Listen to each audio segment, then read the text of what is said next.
Հանուն Հոր եւ Որդվո եւ Օգվույն Սրբո ամեն։ Թագավորներու առաջին գիրք 20-րդ գլուխ Հովնաթան գոքնե Դավիթի Դավիթ Ռամայի նավատեն փախավ, եկավ ու Հովնաթանի առջև ըսավ. Ես ինչ ըրերեմ, ինչ է հանցանքս, ինչ է մեղքս քու հորդ առջև, որ զիս մերցնել գուզե։ Հովնաթան անոր ըսավ. ամենևին դու պիտի չմեռնիս, ահա իմ հայրս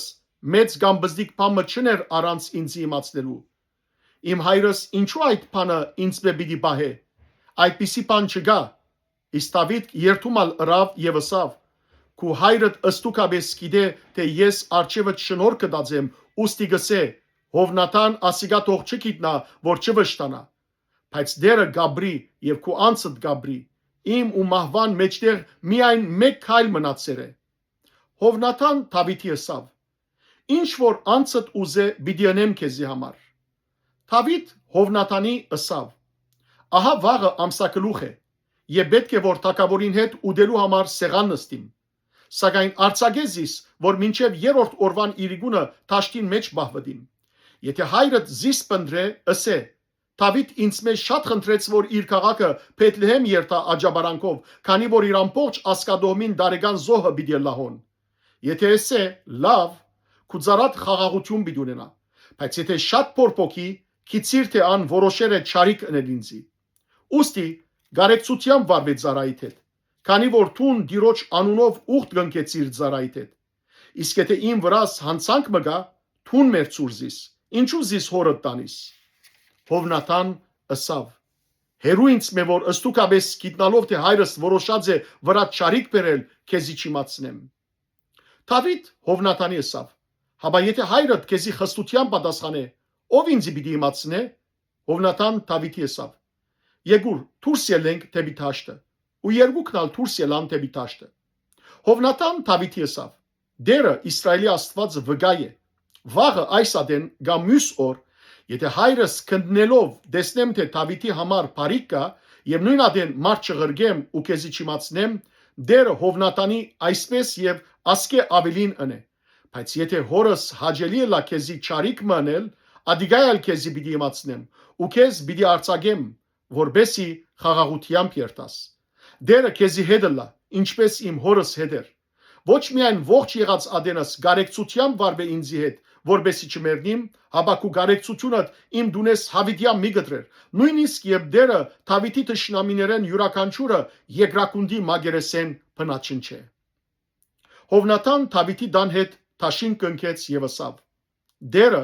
Դավիթի թշնամիներեն թող վրեժ առնե։ Հովնաթան Դավիթի վերստին երթումն էլ տվավ զինք սիրելուն համար, արտարև զայն իր անձին բես կսիրեր։ Հովնաթան անոր ըսավ. վաղը ամսակլուխ է, ու թուն պիտի փնտրվիս, քանի որ աթորդ բարապ պիտի մնա։ Երրորդ օրը շուտով իջիր, եկուր այն տեղը, ուր կորձին օրը բահվդեցար եւ նստե Եզելի քարին վրա։ Ես անորքով 3 նետ պիտի արցագեմ, նշանագետի մը վրա արցագելու պես, եւ ահա բադանին պիտի ղրգեմ ըսելով. քնա, նեդերը կդիր։ Եթե բադանին ասեմ, ահա նեդերը քեզ մե աստին են զանոնք առ, այն ադեն եկուր, որովհետեւ խաղաղություն պիտի ունենաս։ Փամ մը չգա, դերը գաբրի, բայց եթե բադանին ասեմ, ահա նեդերը քեզ մե անտին են, այն ադեն քնա, քանի որ դերը քեզ գղրգե։ Այս խոսքին համար, որ ես ու տուն խոսեցանք, ահա դերը իմ եւ քու միջև հավիտյան վգա թողլա։ Դավիթ թաշտի մեջ բահվդեցավ։ Երբ ամսակրուխը ասավ, թագավորը ճաշելու համար սեղան նստավ։ Մյուս անդամներուն պես թագավորը իր աթորին վրա նստավ, բադին գրտնած աթորին վրա։ Հովնաթան ոտքի ելավ, ապեններ Սավուղի կով նստավ, իսկ Դավիթի դեղը բարապ մնաց։ Սավուղ այդ օրը ոչինչ խոսեցավ, քանի որ գմտածեր. անոր փամը բադահած է, ան մաքուր չէ, ան դարագույս մաքուր չէ։ Հետևյալ օրը ամսվան երկրորդ օրնալ Դավիթի դեղը բարապ մնաց, ուստի Սավուղ իր որդին Հովնաթանի ըսավ.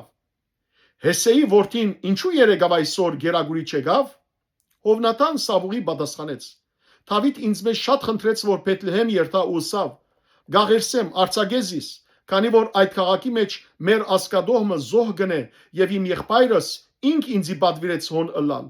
Ուստի հիմա, եթե քո արջևը շնորհ կդածեմ, գաղերսեմ, արցագեզ իս որ երտամ ու եղբայրներս տեսնեմ, ասոր ամարտակավորին սեղանը չեկավ։ Սավուղի փարգությունը Հովնատանի թեմ փորփոքեցավ ու անոր ասավ. Ով վադասերած եւ ըմփոստ գնոջ որդի, ես չեմ գիտեր թե տուն Հեսեի որդին ընտրեցիր քեզ ու մայրդ խայդարագելու համար։ Արդարև, որքան ժամանակ որ Հեսեի որդին երկրի վրա ողջ լա,